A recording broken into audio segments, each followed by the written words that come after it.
GR, Arnel. Oh, bakit po, Nay? Maaari ba kayo mangahoy? Wala na kasi tayo magagamit sa pagluluto. Sige po, Nay. JR, samahan mo akong magnahoy. Ayoko. Bilisan mo dyan. Huwag kang tatamad-tamad. Ayoko sabi. Ano gusto mo? Umilata ka lang dito sa bahay? Ang kapal naman ng mukha mo. Wala na nga tayong trabaho, tapos ganyan ka pa. Sige na, GR, sumama ka na kay Arnel. Huwag mo pairalin yung katamaran mo. Pwede naman ikaw na lang kasi mangahoy. Hindi pwede yan. Ikaw walang trabaho, tapos ako maghirap mangahoy? Oo, tara na. Nay, alis na po kami. Sige.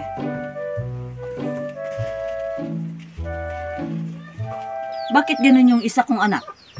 Napakatamad. At yung isa yung anak ko, napakasipag. Siguro si GR, nagmana yung sa ama. At yung si Arnel, nagmana sa akin. Paano na lang kung walang Arnel? Kawawa naman ako. Tapos si GR ko, ang katamaran na lang ang pinapairal. Ay, nako.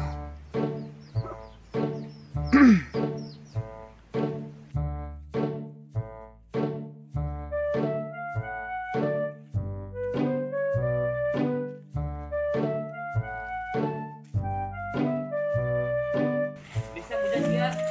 Bakit bagal-bagal ka? Dito ka, baka nakali.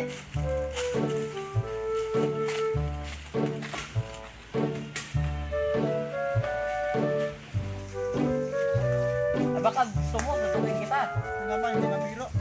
Bilisan mo dyan. Una. Bagal mo.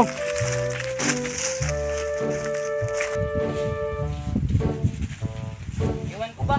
Bakit ako nagkaroon ng kapatid na tamad? Dito. Aba, sumasagot ka pa. Tara na, mangahoy tayo. Dito.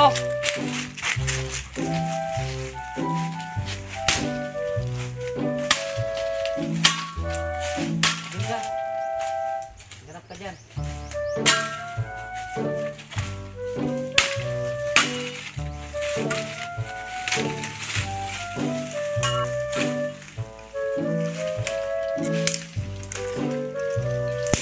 Kapalagdanan ng kita.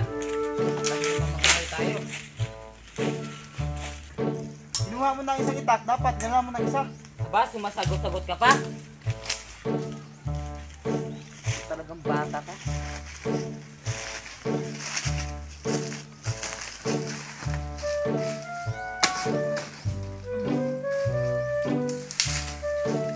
Inis na talaga.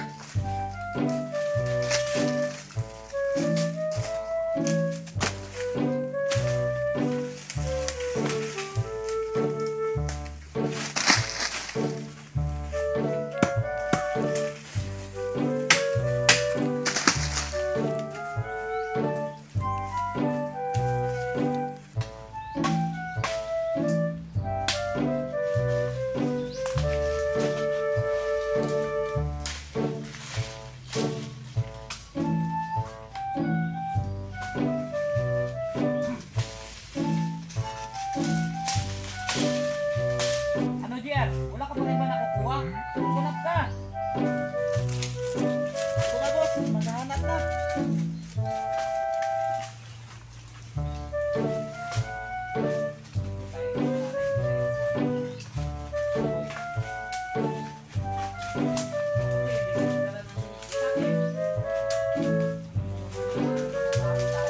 Di ba nga?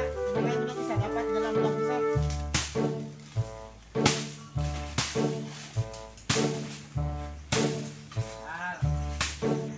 Ano ba yan?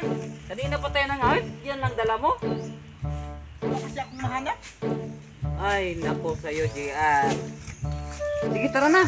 Importante, may nakuha ako kahit wala akong dalang itak. Ay, nako sa'yo.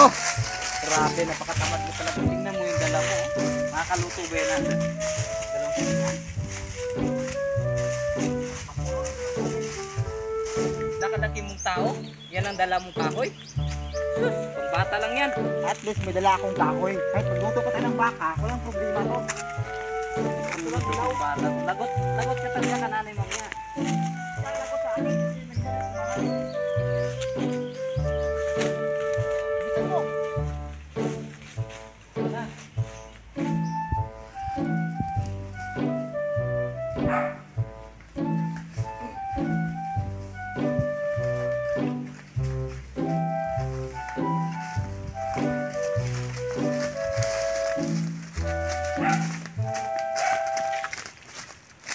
Nay, andito na kami.